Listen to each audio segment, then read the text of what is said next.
Ang Ginoo manaa kaninyo.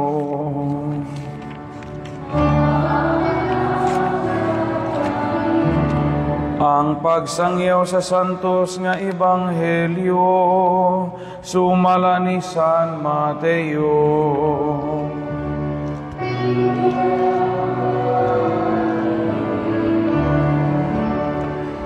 May pipila ka tawo nga nagdalag mga bata ngadto kang Hesus aron iyang itapion kanilang iyang kamot ug magampo alang kanila apan gikasab-an sa mga tinun-an kadtong mga tawhana. Si Hesus miingon, "Paaria kanako ang mga bata ug ayaw silang pugni kay ang gingharian sa langit sama sa mga parihas kanila."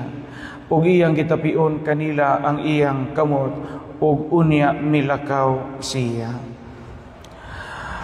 Ang Ebanghelyo sa Ginoo.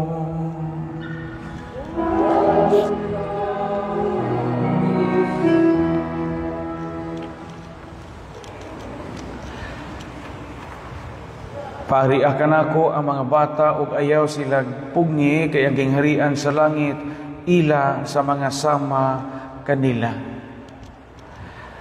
Usa kini kanindot nga pamalandong mga igsuon diha sa atong kinabuhi. Tungod kay ang kalibutan karon labi na sa ubang mga nasod nga murag sekular na kaayo, daghan na karong mga magtiayon o daghan na kayo mga hugpong karon sa mga tao nga di naganahan og bata. Kaya gitawag kini og anti-life or anti-child mentality. Gani gakadaghan karon sa mga magtiayon sa kalibutan, bisang pagbagong minyo, di naganahan manganak. Unya, di naganahan manganak, kay gitanaw nila ang pagbaton o bata nga hago, mahal ang gatas, di ko kalakwatsa, di ko kasuroy, di ko katrabaho, madaot akong beauty, mayat-yat akong figure, kay naay bata. Mga daghan karon mga magtiayon nga di jud manganak bisag usa, mga bagong kinasal labi na dito sa gawas atong nasod kay lagi mas lami pag magbuhi og iro. Mo nga ilang ibibibibi ang ilang iro dili ang mga bata. Sa unang panahon labi na kita mga Pilipino padaghanay magbata. Padaghanay bata. Usa ka magtiayon na tag 17, tag 16, tag 13 ka bata bisag duma o lagot mon ray ikapakaon. Sa una diha kini ko inailahan nga magtiayon nga 17 ka buok ang anak. Unya agamahan di kaila sa mga nga magkabaylo-baylo angan sa iyang mga anak. Mo to ang isa iyang gibuhat ginambiran ni sa aring punuan sa dunggan. 1, 2, 3, 4, 5. Mo ang iyang itawag number. Number 7, pangahoy. Kuya bukod kay limang, di namin sa kahinomdom, ito pa 17 ka buok. Pero it's a good sign nga kung daghan ang bata, healthy o buhi pa ang human race. Si Jesus mismo ingon din, "Pare anako ang mga bata."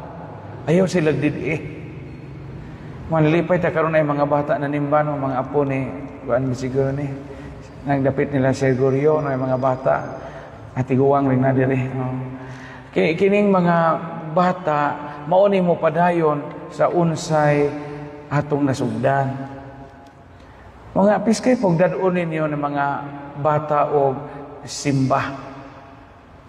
No, kay usahay sa mukan tag mga bata pero tinuod kini mga bata dadon ni magsimbahan, di pa man nakasabot sa mesa. Di pa man nakasabot sa dagan sa liturhiya. Pero kana mga bata nga dadon natong simba, maunay mabilin sa ilang memory. Ug managko na tapuhon unya managko na sila puhon nya kita mo'y matiguwang na di mao na mga bata ang di na pud allergic og simba. Kay gianad man himudaan. Diba na ka mga bata mo reklamo karon mga ginikanan mo reklamo karon Father sus ang mga anak di lagi manimba. Karon pa man giing nagsimbang dako ng mangog. Dadaan ang mga bata, mga anak ng mga apo og simbahan. Adyaw lang po sa patusi o kanang inigtunog na magtingog-tingog, na magasiga-siga na sapatos kay mo po na makaingon nga di ta ka concentrate sa misa. Kaya kita bitaw kamo mga hinimbahon karon di sa man ta makakaton, di sa man ta maka-learn og pagsimba. Kay sa una pugson man puta sa atong lulo, atong lula, atong nanay ug tatay og simba. Uwa pa puta nila nga naa karon, manimba pa ka puta karon. Ihas tingali puta og simbahan. Ingon ang Ginoo, pari anak ko ang mga bata og ayaw silag did-i. So kung ganahan ta atong bata masabado dad og mall, dadon atong mga playground, park, o unsa pa dihang mga places of leisure, usahay makalimtan nato nga mas piskay og ang mga bata dadon nato og simba o paapilo nato sa mga family prayer. Aron dili sila magsig timbalong-timbalong atong swimming pool, kamaupod sila mulukod. Kaya mga bata karon maayo mo langoy, kay sige matag pangaligo kada Sabado, maayo mo tinghadya, maayo mag-butterfly atong swimming pool, pero di kaila og Ginoo.